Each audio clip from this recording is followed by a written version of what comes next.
What's up, everybody? Welcome back. Welcome back. Thanks for tuning in. I was I'm gonna title this one "Friend or Foe," "Friend or Foe," or something like that. But I'll probably do this one "Friend or Foe." If you grew up, if you're part of my generation, and I think most of the people that watch my videos are from my generation or close to it, where we understand some of the same types of music that was out back in the 80s and the 90s. Everybody think the time that they grew up is where real music was. My mom and dad grew up on Percy Sledge and Al Green, and of course they would say that was music. And you watch Al Green perform, them guys. I mean, they had the soul. They got down. James Brown, they got down.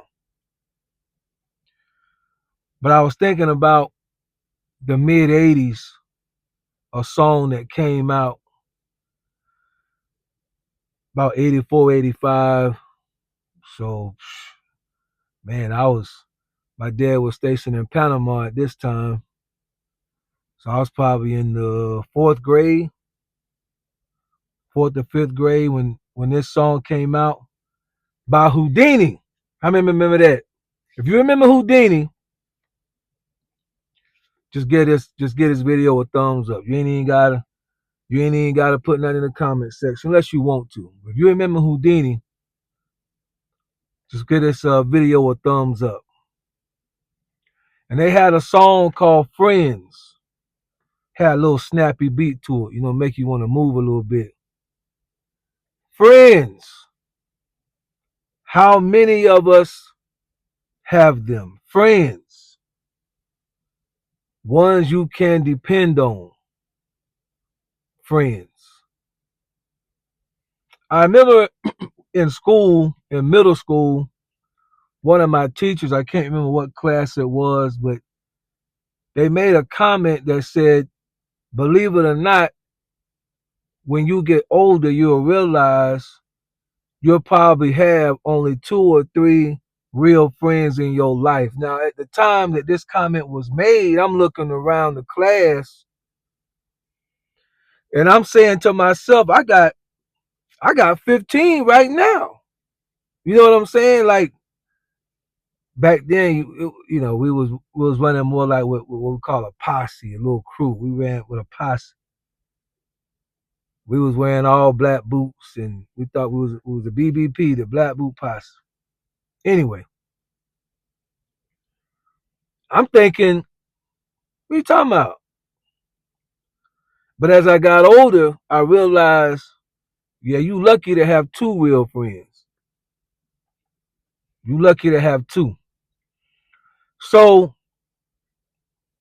if you have one or two, you would think that everybody would do their best, right, to honor the friendship, be loyal, be kind, be generous, be dedicated. If you're a man with a homeboy, be down for whatever, you know. Be able to call up my homeboy and say, hey man, some dude popped my daughter in the face, man. And before I could get another word out, he said, Professor X, I got you. I'm on the way. What you need me to pick up? What you need me to bring? I'm with you. I got you. Or if I run into hard times, man, I'm talking about to a good friend. Good friend. Not, man, they cut my hours and my savings ain't where it need to be. I could just get $40 for some gas, man. And that's somebody that they there, they got you, whatever it is. Man, my wife tripping, girlfriend tripping, kids tripping, boss tripping, pastor tripping.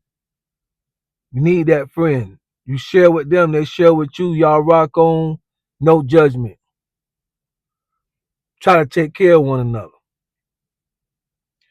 So I was thinking about, because I like to use the Bible not to preach people with it over the head, because again, if you watch my video, I don't even go to church like that anymore, but I believe in the majority of the scriptures. I believe and I like the principles of the Bible versus the law of it. I like the principles that you can gain. You reap what you sow. That's a biblical principle. Do unto others as you would have them do unto you. That's a biblical principle. Whether we do it or not, we can see the effects of not doing it, right? So it's a principle, it's a law. I was thinking about one time where Jesus had told his disciples that he was going to die and that the law of the day was going to have him taken out and that he would rise again in 3 days. And one of his main disciples, most people know Peter, James, and John. One of his main disciples, Peter, pulled him to the side and said, Jesus, God forbid this would ever happen to you. Don't want you to die. This will not happen. That's what I would want. That's what I would want. If I'm telling my homeboys, if I got 12 homeboys and I'm telling them I'm going to die, somebody's going to take me out, and I know this is going to happen, I would want for somebody to say Professor X over my dead body. They take you, they got to take, you know how we want them to talk. They got to get to you, they got to get over me first. We talking, got to get over me first. We're standing in the doorway looking like Scarface at the top of the balcony. Y'all seen that?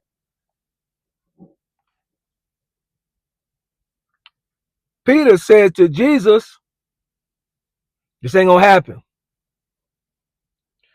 And Jesus said something to Peter that if you're not aware of what he means, it'll throw you off. Jesus is going to turn to one of his closest friends. Let's do this. Peter was fishing with his brother Andrew, minding his own business. That's what he did for a career. He was a fisher. And the Bible said that Jesus was walking by the sea and called to them, follow me, I'll make you fishers of men. They was minding their own business, and Jesus show up and say, come hang with me, and I'm going to show y'all something about humanity. And Peter and Andrew, his brother, dropped their nets and started following Jesus. That was the beginning of their relationship, just out the blue, just like that.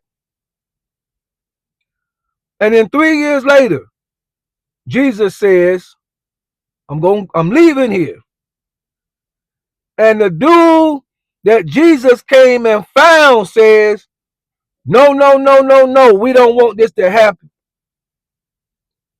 And Jesus turned to Peter and said, get behind me, Satan. Satan. Friend or foe now. Satan? You called me away from my career. You told me to follow you and you would make me fishers of men. I knew how to fish for food, fish in the water, fish to make a living, fish to sell. And you told me, I got something better for you. I'm going to make you fishers of men. Follow me. And I followed you.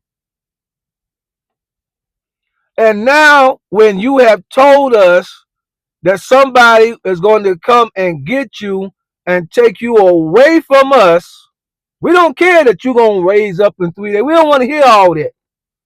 All we know is you're talking about being taken out And we grown men, we ain't gonna let that happen. And Jesus said, get behind me, Satan. Well, according to what we know of Satan, right? The little pictures that we would have maybe in our mind, something that may have been constructed by a Picasso or a Michelangelo, they got a certain type picture of Jesus. So, the pictures that we see of Satan, he got red skin with the black outline and the pointy ears, the pointy tail, with the grin like the Grinch. Always up to no good. Eyes yellow, look like he got jaundice. Evil. That's probably how we see Satan. We don't see him looking like a fisherman. And yet Jesus says, get behind me, Satan. And I want to bring this point because I want to define what Satan really is. So you'll know if something is truly a friend or a foe. Satan is anything that stops you from your purpose of life. The whole purpose of Jesus coming to the earth, the Son of God, was to die. Right? Those who understand Christianity, or at least have heard of it, that was die for the sins of the world. That was his purpose. It's the reason God sent him into the earth. So when Peter said, we don't want this to happen, this cannot happen, this will not happen, in his love for Jesus, he was actually speaking against the very purpose that Jesus came for in the first place. And Jesus said, that's an adversary to my purpose. Satan, get behind me. Anything that stops us from reaching our purpose and fulfilling our purpose in life may look like a friend, but you have to ask yourself, is this a friend or is this a foe?